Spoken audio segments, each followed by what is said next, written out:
నమస్తే, తెలుగు రాజ్యానికి స్వాగతం. నేను మీ సంధ్య. తెలంగాణలో అసెంబ్లీ సమావేశాలు జరుగుతున్న విషయం మనందరికీ తెలిసిందే. ఎంత వాడి వేడిగా స్వపక్ష విపక్షాలు కొట్లాడుతున్నాయో మనం చూస్తున్నాం. కానీ అందరి చూపు ఒకవైపు, అందరి మాట ఒకటే. అధినేత కేసీఆర్ ఎక్కడ? ఈసారైనా అసెంబ్లీ సమావేశాలకు వస్తారేమో, అంటే ప్రభుత్వ పాలనకు సంబంధించి ఇంత వ్యతిరేకత ఉంది అంటూ బీఆర్ఎస్ కొట్లాడుతున్న నేపథ్యంలో మరి మాట వినిపించాల్సిన ఆయన ఒకసారి అంటే ఓకే, ప్రజలు సరేదో ఆరోగ్యం బాగాలేదు అనేసి ఊరుకుంటారు. ఆల్మోస్ట్ 2 సంవత్సరాలు గడిచిపోయింది. ఇంకా కూడా అసెంబ్లీ మెట్ల ఎక్కకపోతే ప్రజల సమస్యల గురించి ఆయనే పార్టీ పెద్ద, మరి అలాంటి ఆయన మాట్లాడకపోతే ఎలా? ఎందుకు ఆయన ఇంత మిన్నకుంటున్నారు? ప్రజలు ఆయన నుంచి లేదో ఎక్స్పెక్ట్ చేస్తున్నారన్న విషయాన్ని ఎందుకు ఆయన మర్చిపోతున్నారు అంటూ ఇలాంటి రకరకాల వాదనలు వినిపిస్తున్నాయి. మరి బీఆర్ఎస్ అధినేత కేసీఆర్ ఎందుకు అసెంబ్లీ రావట్లేదు? వచ్చే ఉద్దేశం లేదా, లేకపోతే డైరెక్ట్గా జనాల్లోకి వెళ్దాం అనుకుంటున్నారు? తెలుసుకునే ప్రయత్నం చేద్దాం. సీనియర్ జర్నలిస్ట్ ఆది గారు మనతో ఉన్నారు. ఆయన మాటల్లోనే మరింత సమాచారం. ఆది గారు నమస్తే అండి. నమస్తే సంధ్య గారు. యాజ్ ఎ సీనియర్ జర్నలిస్ట్గా బీఆర్ఎస్ పార్టీ బీట్ చూసి సుదీర్ఘకాలము మీరు అక్కడ ఆ అనుబంధం అనేది మీకు ఆటోమేటిక్గా ఉంటుంది. కేసీఆర్ గారి గురించి చెప్పాలంటే ముందుగా ఏం చెప్తారు? కేసీఆర్ గారి గురించి కొత్తగా తెలంగాణ ప్రజలకు చెప్పాల్సిన అవసరం అయితే లేదు. ఈ రాష్ట్రానికి సాధించింది ఆయనే, ఈ రాష్ట్రాన్ని అగ్రస్థానంలో నిలబెట్టిన దాన్నే. మళ్ళా కూడా ఈ రాష్ట్రం మళ్ళా గొప్పగా ఉండాలి అంటే ఆయనే రావాలని కోరుకుంటున్నారు ప్రస్తుతానికి. సో మీరు చెప్పిన దాంట్లో కేసీఆర్ గారు అసెంబ్లీకి ఎందుకు రావట్లేదు, కేసీఆర్ గారు అసెంబ్లీకి ఎందుకు రావాలని నేను అడుగుతాను. ఓకే, ఎందుకు? ప్రజల సమస్యలను ప్రస్తావిస్తే ఆ సమస్యలు పరిష్కారం అయితే అంటే ఎవడైనా అడుగుతాడు. కానీ ఆ సమస్యలను పరిష్కరించాలన్న ఆలోచనే ఈ ప్రభుత్వానికి లేనప్పుడు, పరిష్కరించే అంత వీళ్ళకు చిత్తశుద్ధి లేనప్పుడు, అది కేసీఆర్ అడుగుతుంది, కేటీఆర్ అడుగుతుంది, హరీష్ రావు అడుగుతుంది, ఎవరు అడిగినా కూడా వీళ్ళు ఏం చేయట్లేదు. ప్రజల నుంచి ఇంత వ్యతిరేకత వస్తుంటే పట్టపగలు నిట్ట నిలువున దోపిడీ చేసి పేదల ఇండ్లను కూల్చేసి జనాలందరూ వచ్చి ఆహాకారాలు చేస్తుంటేనే రేవంత్ రెడ్డి పట్టించుకోవట్లేదు. ఇది ఒక పాయింట్. రెండోది, రేవంత్ రెడ్డిని అసలు నేను అసెంబ్లీలోనే చూడొద్దు అనుకున్న వ్యక్తి కేసీఆర్. ఎందుకు? తెలంగాణ రాష్ట్ర ఉద్యమంలో రేవంత్ రెడ్డి లేడు. తెలంగాణ రాష్ట్రం వచ్చిన తర్వాత తెలంగాణ రాష్ట్ర పార్టీగా, తెలంగాణ రాష్ట్ర సమితి పార్టీగా ఉన్నప్పుడు ఈ పార్టీని మొత్తము వీక్ చేసి తెలంగాణ ప్రభుత్వాన్నే కూలగొట్టే ఒక కుట్ర జరిగింది. అందులో ప్రధాన నిందితుడు ఓటుకు నోటు, అందులో రెడ్ హ్యాండెడ్గా పట్టుబడ్డాడు. ఈ తెలంగాణ తెచ్చుకున్న తెలంగాణను తెరలపాలు చేసే రేవంత్ రెడ్డిని కేసీఆర్ ఏ రోజు కూడా ఇష్టపడాడు. పదవులు వస్తాయి పోతాయి, ప్రజాస్వామ్యంలో కామన్. కానీ కేసీఆర్కు అంటూ కొన్ని విలువలు, కేసీఆర్కు అంటూ ఒక స్థాయి, కేసీఆర్కు ఒక గౌరవం, కేసీఆర్కు చరిత్రలో ఒక స్థానం అనేది ఉన్నది.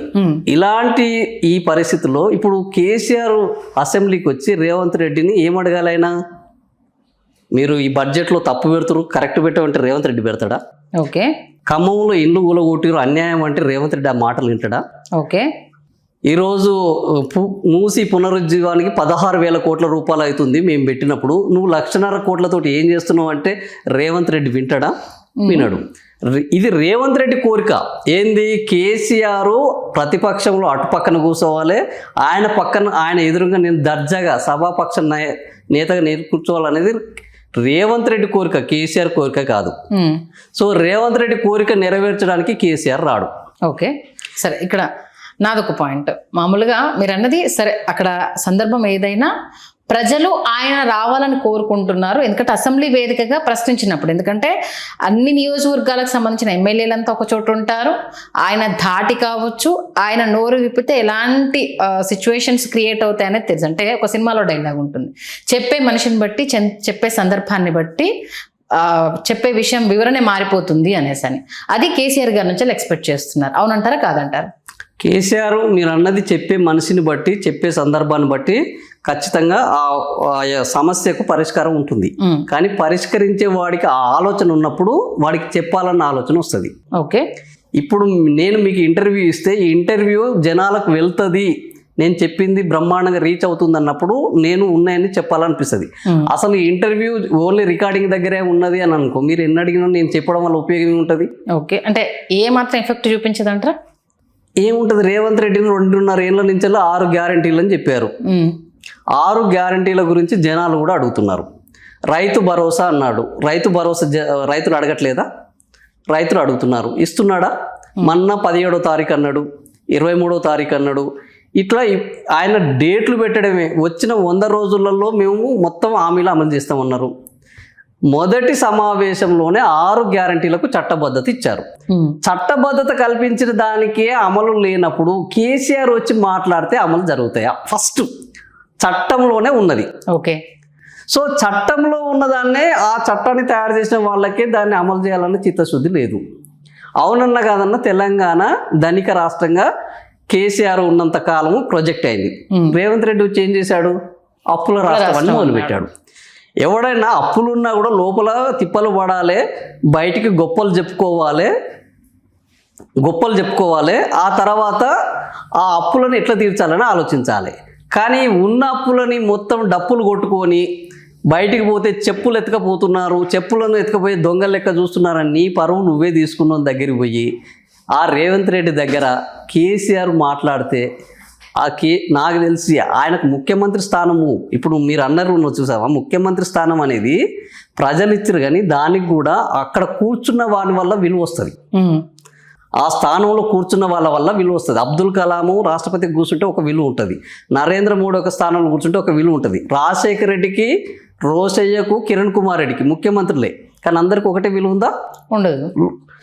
ఎన్టీఆర్కు వీళ్ళకు ఒకటే విలువ ఉంటుందా? ఉండదు. రేవంత్ రెడ్డి కూడా నేను ముఖ్యమంత్రి, నన్ను గౌరవించండి అంటున్నాడు. గౌరవం అనేది ఒకటి అడిగితే రాదు, ఎదుటివాడి ఇవ్వాలి అనిపించాలి. నిజంగానే కేసీఆర్ ఈ రేవంత్ రెడ్డి అద్భుతంగా పాలన చేస్తుండ అనుకున్నప్పుడు ఎవ్వడు అడగాల్సిన అవసరం లేదు. ఎందుకు అంటే కేసీఆర్ యొక్క ఆత్మ తెలంగాణ, తన ఆత్మ తెలంగాణ బ్రహ్మాండంగా ముందటికి పోతుంది. నేను వీడు ఏదో అనుకున్నాను కానీ బాగా చేస్తున్నాడు అనుకుంటే ఆయన ఓపెన్గా వచ్చి ఇంకా కన్స్ట్రక్టివ్ సలహాలు ఇస్తాడు. కానీ ఆ పరిస్థితిలో కేసీఆర్ కాదు, సామాన్యుడు కూడా ఆలోచించే పరిస్థితి. మీరు అన్న పాయింట్ కరెక్ట్. ఇప్పుడు కన్స్ట్రక్టివ్ వేలో వెళ్ళినప్పుడు సలహాలు అవసరంలా, వెళ్ళట్లేదు కాబట్టి అనుభవం ఉన్నవాడు నోరు మెదిపితే అట్లీస్ట్ సర్దుకుంటారు కదా అన్నది ప్రజల నుంచి వస్తున్న వాదన. ప్రజల నుంచి వస్తున్న వాదన కరెక్టే, కానీ ప్రజలు కూడా అర్థం చేసుకోవాల్సింది ఏంటంటే, చెవిటోరు ముందట శంఖం ఊదినం అనుకో ఉపయోగం ఏమైనా ఉందా? ఇప్పుడు రేవంత్ రెడ్డి ముందట కేసీఆర్ చెప్పిన ప్రధానమంత్రి నరేంద్ర మోడీ వచ్చినా కూడా ఈ రేవంత్ రెడ్డి దగ్గర పైసలు లేవు, పైసలు సంపాదించే తెలివి లేదు. సో పైసలు సంపాదించే తెలివి లేనప్పుడు కేసీఆర్ వచ్చి చెప్తేంది సలహాలు ఎంతమంది అయినా ఇవ్వచ్చు, కానీ సంపద లేదు. అప్పులు తప్ప వేరే దిక్కు లేదు. అప్పులు తప్ప వేరే దిక్కు లేనప్పుడు కేసీఆర్ వచ్చి చెప్పడం వల్ల ఏం మార్పు రాదు. జనాలు ఏం కోరుకుంటున్నారంటే కేసీఆర్ వచ్చి మాట్లాడాలని కోరుకోవట్లేదు జనాలు. నాకు తెలిసి మీకు కొద్దిగా అటు ఇటు ఉన్నది. కేసీఆర్ని జనాలు కోరుకుంటున్నారు వాస్తవం, కానీ ఆయనకు వచ్చి సలహాలు ఇవ్వడానికి కాదు, ప్రశ్నించడానికి. నేను సలహాల కోసం అడగట్లా, ప్రశ్నించడానికి. ఎందుకంటే ఆయన మాట కోసము, ఆయన మాట్లాడే తీరు కోసం కావచ్చు, ఆయన చెప్పే విధానం కోసం కావచ్చు కోట్ల ప్రజలు ఎదురు చూస్తున్నారు. అయ్యా మేము అంటే తప్పు దారి పడి ఓట్లేసాము, నువ్వు వచ్చేదన్న ప్రశ్నిస్తే కొంచెం మా తలరాతలు మారుతాయేమో, నువ్వు వస్తే వాళ్ళు భయపడతారేమో, ఆ భయంలో నుంచి వాళ్ళు ఇచ్చిన దాంట్లో కొంత అమలు కాకపోతాయా, నువ్వు ఇచ్చిన రైతు బంధు కావచ్చు, రైతు భరోసా కావచ్చు, ఇవన్నీ అటకెక్కాయి, రైతులు మనము రామచంద్ర అంటున్నాము, నువ్వు ఒకసారి లెక్కలు తీసి ముందరేసి నువ్వు అడిగితే అదొక గాడిన పడుతుంది కదా, వాళ్ళ ఆవేదన అది. వాళ్ళ ఆవేదన ఆల్రెడీ కేసీఆర్ అడ్రస్ చేశాడు. ఒక్కటే రోజు వచ్చి అడ్రస్ చేశాడు. తెలంగాణ భవన్లో కూర్చొని పాలమూరు ఎత్తిపోతల ప్రాజెక్టు గురించి మాట్లాడాడు. ఆ పాలమూరు ఎత్తిపోతల ప్రాజెక్టు గురించి మాట్లాడినప్పుడు కేసీఆర్ గురించి నిజంగా ఈయన గొప్ప సలహా ఇచ్చాడు. పాలమూరు అనేది అత్యంత వెనుకబడ్డ ప్రాంతము, అంతో ఇంతో కొద్దిగా పచ్చబడ్డది తెలంగాణ వచ్చిన తర్వాత. అక్కడి నుంచెల్లే ప్రాతినిధ్యం వహిస్తున్న సీఎం రేవంత్ రెడ్డి. సరే మరి పాలమూరు గురించి చెప్పాడు, దీనికి అనుమతులను తీసుకొని వద్దాము, దీన్ని కడదాము. ఈయన ఎవరు కేసీఆర్ చెప్పిన దాంట్లో కొద్దిగా విషయం ఉన్నది, వాస్తవం ఉన్నదని తీసుకుని ఉంటే బాగానే ఉండేది. మీరు అన్నట్టు జనాలు కోరుకున్నారు, ఆయన వచ్చిండు. అరే మన చంద్రబాబు నాయుడు మన ప్రాజెక్టులకు పగబట్టిండు, అనుమతులు రాకుండా చేస్తుండు, రేవంత్ రెడ్డి నువ్వు దాని గురించి చూడు అని ఒక్కటే ఒక మాట మాట్లాడిండు. ఏం చేసిండు రేవంత్ రెడ్డి? కేసీఆర్ స్థాయికి విలువ ఇచ్చిండా? కేసీఆర్ చెప్పిన మాటలను పట్టించుకున్నాడా? సో ఒక రోజు పట్టించుకున్న ఆయన ఒక విషయం మీద పట్టించుకోవాలి. అసెంబ్లీలో మాట్లాడిండా, తెలంగాణ భవన్, ఆయన జనం గురించి మాట్లాడిండు, పాలమూరు ప్రజల గురించి మాట్లాడిండు, ఈ రాష్ట్ర చరిత్రను మార్చే ప్రాజెక్టుల గురించి మాట్లాడిండు. మరి ఏం చేసిండు? ఇప్పటి వరకు నేషనల్ డ్యామ్ సేఫ్టీ అథారిటీ వాళ్ళు ఈ రాష్ట్రంలో ప్రాజెక్టులకు మరమ్మతులు చేయాలంటున్నారు. ఒక్క మరమ్మతు చేసిండా? చేయలేదు. ఈరోజు కాళేశ్వరం నీళ్లు ఈరోజు పోతున్నాయి, చూస్తే 83 కిలోమీటర్ల దూరం పోతున్నాయి, మంచి బ్రహ్మాండంగా కనువిందు చేసేటట్టు ఉన్నాయి. ఇది రేవంత్ రెడ్డి తెచ్చిన ప్రాజెక్టుల వల్ల వచ్చినాయా, లేకపోతే అంతకుముందు కాంగ్రెస్ పార్టీ తెచ్చిన ప్రాజెక్టుల వల్ల వచ్చినాయా, కేసీఆర్ ప్రాజెక్టుల వల్ల వచ్చినాయా? సో జనాలకు తెలుసు. జనాలకు తెలవాల్సింది ఏంది అని అంటే కేసీఆర్ ప్రశ్నిస్తే పనులు చేసే పద్ధతిలో కాంగ్రెస్ లేదు. ఓకే. సో పనులు చేయనోని నువ్వు ఎన్నిసార్లు ప్రశ్నిస్తే ఉపయోగం ఏముంది అనేది కేసీఆర్ ఆలోచన. మరి ఒకటి, ఆ తర్వాత డిప్యూటీ ఈడ నిజంగానే కేసీఆర్ ఒక్కడే ఉన్నాడు ఆ పార్టీలో, ఇంకెవ్వడూ లేడంటే అది కాదు. అద్భుతమైన లీడర్లు ఈరోజు ప్రతిపక్షంలో ఉన్నారు. వాస్తవం అది. హరీష్ రావు ఉన్నాడు, నిత్యం జనాలతోటి ఉంటాడు. ఆయన డిప్యూటీ లీడర్గా ఇప్పుడు అక్కడ ప్రతిపక్షంలో ఉన్నాడు, ఫ్లోర్ లీడర్గా ఉన్నారు. కేటీఆర్ ఉన్నాడు, ఆయన వర్కింగ్ ప్రెసిడెంట్. ఆయనకు సంపూర్ణమైన మంత్రులుగా పనిచేశారు. రాష్ట్రం మీద, లెక్కల మీద, అప్పుల మీద, వీళ్ళ గొప్పల మీద, వీళ్ళ తప్పుల మీద, అన్నిటి మీద వాళ్ళకు సమగ్రమైన అవగాహన ఉన్నది. నిన్న మాట్లాడిండు, మీరు చట్టబద్ధత ఏమైంది అన్నాడు. 57,000 కోట్ల రూపాయలు ఇచ్చారు, ఎవరికి ఇచ్చారు? 57,000 నిజంగానే వాటన్నింటికి సమాధానం చెప్పి బీఆర్ఎస్ వాళ్ళు అడిగిన వాళ్ళందరూ ఫెయిల్ అవుతున్నారు, ప్రభుత్వం అద్భుతంగా పనిచేస్తుందన్న రోజు నువ్వు కేసీఆర్ని ఎవరు పిలవాల్సిన అవసరం లేదు. ఆయనే రంగప్రవేశం చేసి ఆయన ఈ ప్రభుత్వాన్ని ముందటికి తీసుకెళ్లాలన్నా లేకపోతే ఇంకా వెనక్కి తీసుకెళ్లాలన్నా ఆయన నిర్ణయించుకోగలరు. అంటే వస్తాడా రాడా అన్న క్వశ్చన్ కూడా చాలా మంది రేజ్ చేస్తున్నారు.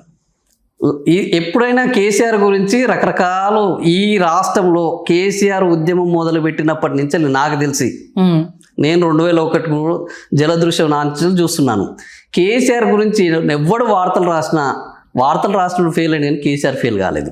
ఓకే. ఎందుకంటే ఆయన గురించి వార్తలు రాసుకోవడానికి, ఆయన గురించి చదవడానికి అది బ్రహ్మాండమైన టీఆర్పీ రేటింగ్లకు, ఎలక్ట్రానిక్ మీడియాకు, న్యూస్ సర్క్యులేషన్, ప్రింట్ మీడియాకు పనికొస్తుంది తప్ప కేసీఆర్కి వీళ్ళ వల్ల ఉపయోగం ఏమి జరగట్లేదు. కేసీఆర్ ఒక లక్ష్యం ఏంది? తెలంగాణను ముందడికి తీసుకెళ్ళాలి. అది ఆయన చేసి చూపెట్టాడు. తెలంగాణ ముందు ఏం చెప్పాడు? తెలంగాణ వెనుకబడ్డది కాదు, వెనుకబడేసింది. తెలంగాణకు సమర్థవంతమైన పాలన వస్తే తెలంగాణ ముందట బ్రహ్మాండంగా పోతుందన్న చేసి చూపెట్టాడు. ఇప్పుడు కూడా కేసీఆర్ ఆలోచన అదే. ఈ రేవంత్ రెడ్డి తోటి కేసీఆర్ ముందటికి పోదు, ఈయనకు సలహా ఇచ్చినా ఉపయోగం లేదు.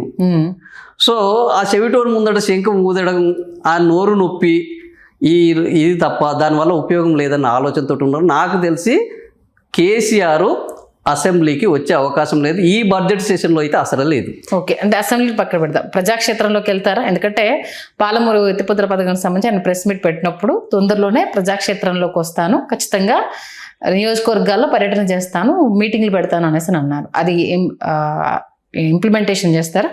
చేస్తారు, కేసీఆర్ చేస్తారు. ఏ దానికైనా మనం ఇంతకుముందు తెలంగాణ ఉద్యమం గురించి మీకు అవగాహన ఉన్నది కాబట్టి సరైన సమయంలో సరైన నిర్ణయం అని అప్పుడు కాంగ్రెస్ వాళ్ళు ఒక స్లోగన్ వాడారు. తెలంగాణ ఎప్పుడు వస్తుంది? సేమ్ మన బాహుబలి లెక్కనే, సెకండ్ సీజన్ దాని లెక్కనే తెలంగాణ కూడా అట్లే నడిచింది. తెలంగాణ ఎప్పుడు వస్తుంది అంటే కాంగ్రెస్ వాళ్ళు ఎప్పుడు ఒకటే మాట చెప్పేది, సరైన సమయంలో సరైన నిర్ణయం తీసుకుంటాము అనేది. కేసీఆర్ కూడా సేమ్ అదే పద్ధతి. ఓకే. సరైన సమయం వచ్చినప్పుడు, ప్రజలకు ఆకాంక్షలు ఉన్నప్పుడు, ప్రజలు అల్లాడిపోతున్నప్పుడు, తాను సారథ్యం వహిస్తే దానికి పరిష్కారం దొరుకుతుంది అనుకున్నప్పుడు, ప్రజలను ప్రేమించే ఏ నాయకుడు కూడా ఇక నేను ఇక్కడనే ఉంటాను, ఫామ్ హౌస్లోనే ఉంటాను, మౌనంగానే ఉంటాను, వాళ్ళ కర్మకు వాళ్ళు పోవాలి అని నాకు తెలిసి 40 ఏళ్ళు ప్రజాక్షేత్రంలో ఉన్న ఒక నాయకుడు ఎవరు అనుకోరు. ఓకే. సో కేసీఆర్ కూడా అట్లా అనుకోడు. కాకపోతే సరైన సమయం, సరైన సందర్భం వచ్చినప్పుడు సరైన పద్ధతిలో అందరి అనుమానాలు పటాపంచలు చేసే విధంగా వస్తాడు. అదే రాననుకున్నారా, రాలేననుకున్నారా అన్న రీతిలో ఆయన ఎంట్రీ ఉంటుంది అన్నాడు. లేట్ కావచ్చు కానీ రావడం మాత్రం లేటెస్ట్ గానే వస్తారు. వీళ్ళందరికీ హాటెస్ట్ గానే వస్తాడు. ఓకే. థ్యాంక్ యూ ఆది గారు, మంచి విశ్లేషణ అందించారు. ధన్యవాదాలు. Thank you. హలో, తెలుగు రాజ్యం ఛానల్ చూస్తున్నారా? సామాజిక, రాజకీయ, జీవన చిత్రణే తెలుగు రాజ్యం. అతిశయోక్తులు, అసత్యాలు ఉండవు. రాజకీయ కోణం కాదు, ప్రజా కోణమే కొలబద్ద. తెలుగు రాజ్యం వీక్షణ మీ ఉత్తమ అభిరుచికి నిదర్శనం.